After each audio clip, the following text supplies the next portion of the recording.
안녕하세요. 9월 25일 말씀 묵상 시작하도록 하겠습니다. 찬양 나의 마음을 이라는 찬양입니다. 나의 마음을 정금과 같이 정결케 하소서. 나의 마음을 정금과 같이 하소서. 내 영혼에 한 소망이 있으니 주님과 같이 거룩하게 하소서. 나의 삶을 드리니 거룩하게 하소서. 주님 나를 받으소서. 나를 받으소서. 나의 마음을 정금과 같이 정결케 하소서. 나의 마음을 정금과 같이 하소서. 내 영혼에 한 소망이 있으니 주님과 같이 거룩하게 하소서. 나의 삶을 드리니 거룩하게 하소서. 주님 나를 받으소서. 나를 받으소서.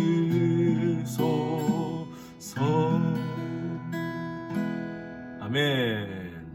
오늘 함께 묵상할 하나님 말씀은 예레미야 36장 20절에서 24절까지 말씀 보겠습니다. 20절에서 24절까지 말씀입니다. 같이 함께 읽겠습니다.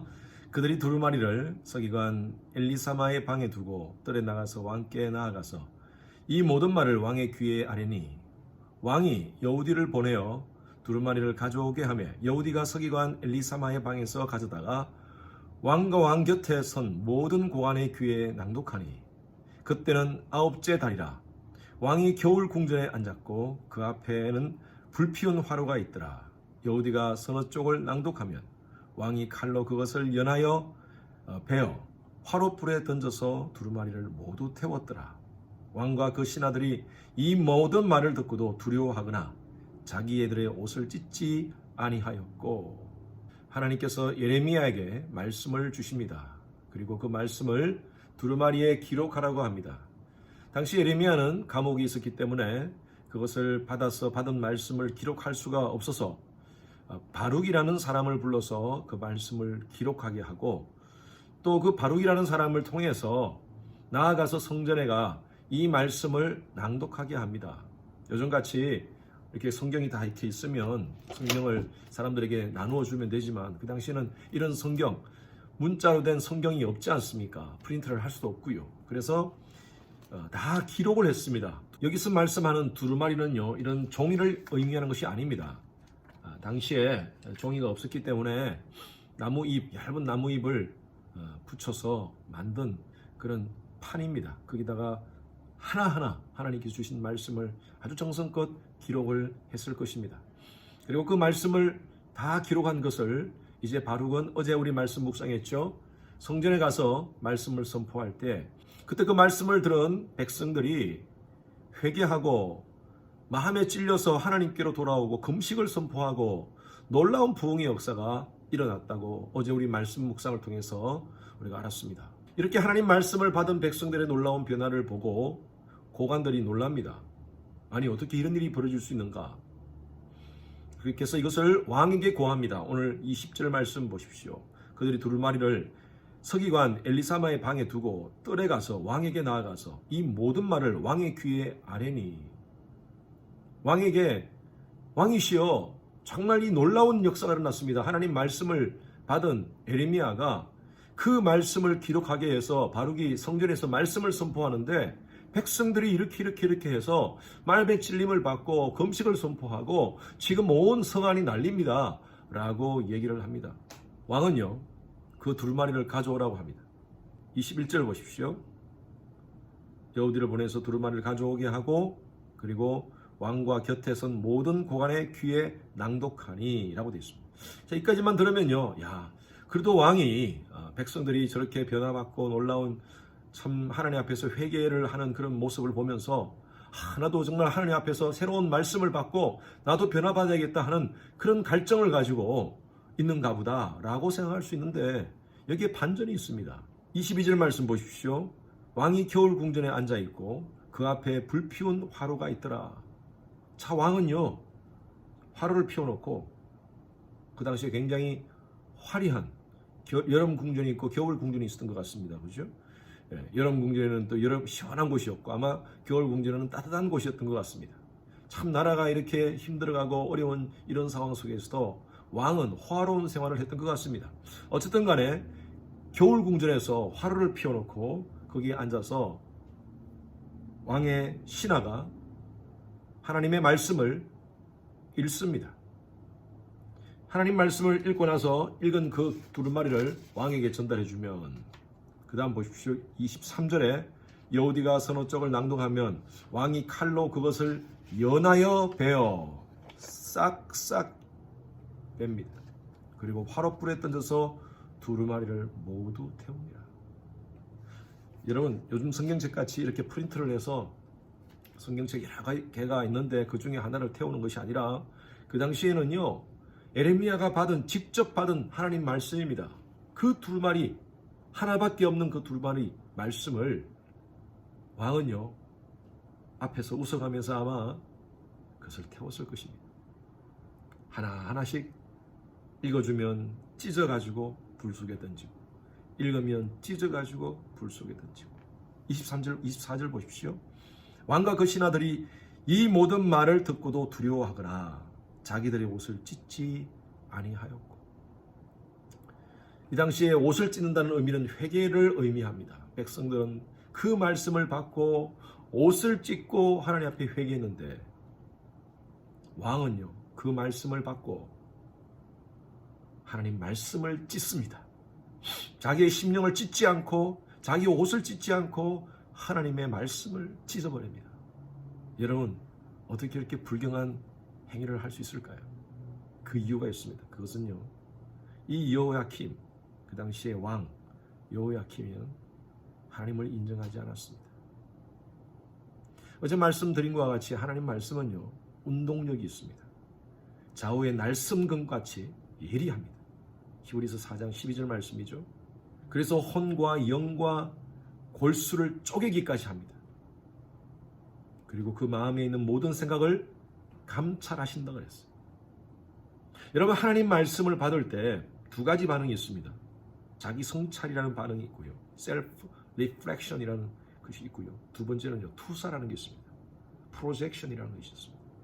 셀프 리플렉션은요. 자기 스스로에 대해서 그 말씀을 받아서 내가 이 말씀을 가지고 어떻게 할까? 내가 어떻게 하나님 말씀대로 살까? 리플렉션합니다. 그러나 투사는요. 이 말씀을 받았을 때 그것이 다른 사람한테로 갑니다. 여러분 우리 하나님 말씀을 받을 때 어떤 자세로 받아야 될까요?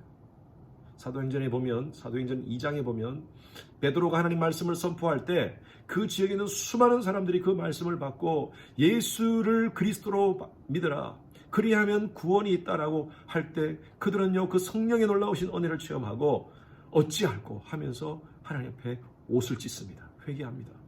셀프 리플렉션이 내가 어찌할꼬 다른 사람한테 보여줘요. 신앙은요 하나님과 나와의 관계입니다. 하나님 말씀이 내게 떨어지면요 내가 어찌할꼬 그렇게 그렇게 회개하는 겁니다. 그런데 사도행전 7장에 보면요, 스데반이 하나님 말씀을 선포하고 하나님의 그 능력의 말씀을 나누는데 그 당시에 유대 지도자들은 똑같이 마음에 찔림을 받았다고 했습니다. 사도행전 2장에도 그 수많은 사람들이 마음에 찔렸다고 그랬어요. 7장에도 똑같이 마음에 찔렸습니다. 그러나 반응이 다릅니다. 셀프 리플렉션과 프로젝션입니다. 투사입니다. 투사. 돌을 들어서 그 말씀이 찔렸는데 돌을 들어서 스데반을 쳐서 죽입니다. 우리가 하나님 말씀을 받을 때 어떤 자세로 받아야 될까요? 하나님 말씀은요, 우리 각자 개인에게 우리의 죄성을 건드리는 말씀이에요. 그 말씀을 받을 때 아멘, 아멘. 내가 어떻게 해야겠습니까? 내가 어떻게 살아야겠습니까? 오늘 이 시대는요, 말씀의 홍수입니다. 말씀을 많이 듣는 것이 중요한 것이 아니라 정말 그 말씀을 받고 내가 어떻게 변화받는가, 이게 중요합니다. 여러분 말씀을 통해서 얼만큼 여러분 삶 가운데 그 말씀을 나의 것으로 셀프 리플렉션해서 적용하고 있습니다. 주일날 던져지는 말씀, 저는 지난주에 설교 말씀을 통하여서 우리 교회는 그리스도의 몸이라고 그랬고요. 교회는 통일성과 함께 다양성을 유지해야 된다고 말씀을 나눴습니다. 그리고 우리 주위에 힘들고 어려운 사람들, 우리의 은사를 가지고 한번 돌아보라 그랬습니다. 왜? 우리가 그리스도의 몸이니까. 저는 얼마나 감사한지 모릅니다. 우리 화요 중보기도 모임 우리 자매님들 얘기를 들어보면 그 말씀을 받고 내가 어떻게 살아야 될 것인지 그걸 구체적으로 적용하고 또 실천한 것을 함께 나누는 우리 자매님들의 모습을 제가 제 아내를 통해서 들으면서 참 감사하게 생각합니다. 우리 성도님들 그래도 말씀대로 살려고 몸부림치는구나. 말씀은요, 듣고 찔리고 그리고 하나라도 실천해야지 내 삶 가운데 변화를 경험할 수가 있습니다.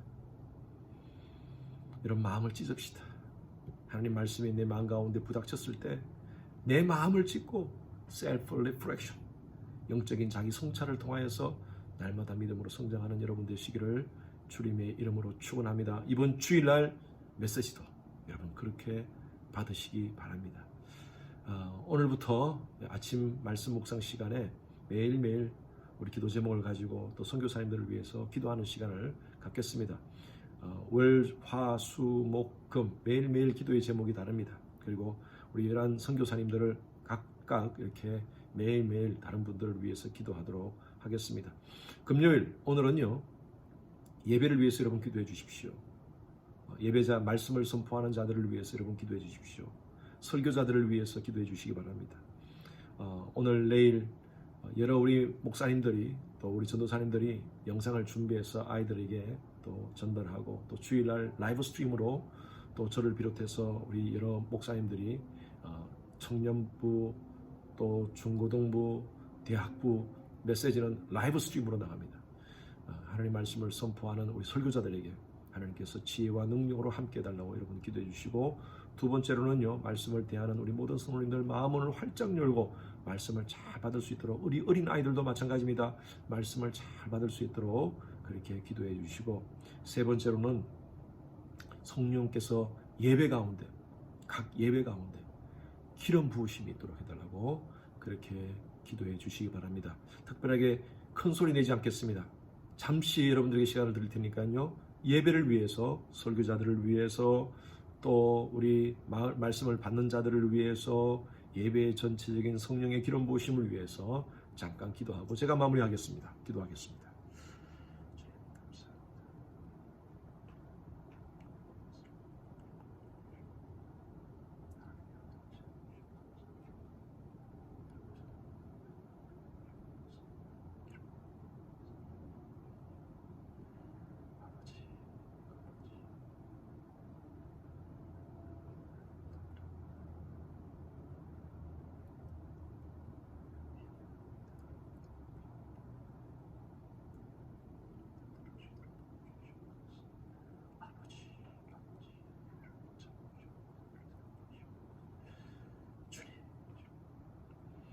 하나님 아버지 감사합니다. 오늘도 말씀을 묵상하고 저희들 또 이렇게 기도의 시간을 갖습니다. 주님, 우리가 말씀을 받을 때 그 말씀이 내게 주시는 하나님의 음성을 듣고 회개할 것 회개하고 또 위로받을 것 위로받고 회복받을 것 회복받는 그런 귀한 능력의 말씀 되게 하여 주시옵소서. 이번 주간 모든 예배를 위해서 기도합니다. 말씀을 선포하는 우리 모든 사역자들, 목사님들, 전도사님들 성령으로 기름 부어주시고 말씀을 받는 모든 심령들, 어른들부터 시작해서 아이들까지 그 영상을 통하여서 그 던져지는 말씀을 통하여서 하나님의 놀라우신 은혜를 체험케 하여 주시옵소서. 오 주님, 온라인으로 예배드리지만 현장 예배 같은 마음으로 뜨거움과 열정을 가지고 하나님께 집중하며 그 말씀을 받고 예배를 드릴 수 있도록 하나님 도와주시옵소서. 하나님께서 함께 하실 줄 믿사옵고 살아계신 예수 그리스도 이름으로 기도드렸습니다. 아멘. 여러분 주말입니다. 이번 주일 말씀을 통하여서 또 하나님의 은혜를 체험하고 그 말씀대로 순종하는 여러분 삶 되시길 바랍니다. 주 안에서 축복합니다.